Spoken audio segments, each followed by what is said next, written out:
vraiment nous engager dans une guerre à vie contre la Russie? Croyons-nous que les sanctions économiques réussiront à arrêter les Russes? Ah, elles gêneront la Russie peut-être, mais elles affaibliront avant tout l'Europe.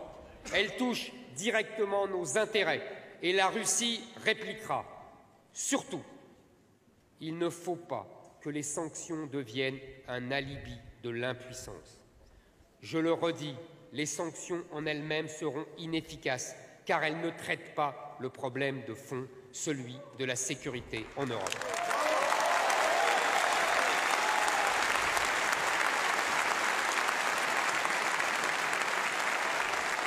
Ce traité de paix, c'est donc la seule solution qui nous permettra d'obtenir une paix durable.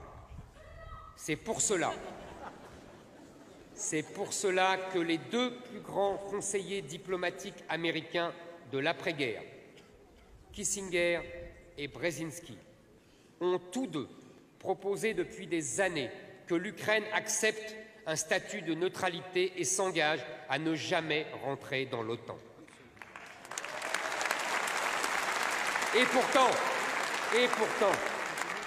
Kissinger était un républicain américain en pleine guerre froide. Et pire, Brzezinski était un démocrate d'origine polonaise, foncièrement anti-russe. Les deux hommes pensaient tout de même que la paix sur le continent dépendait de cet engagement.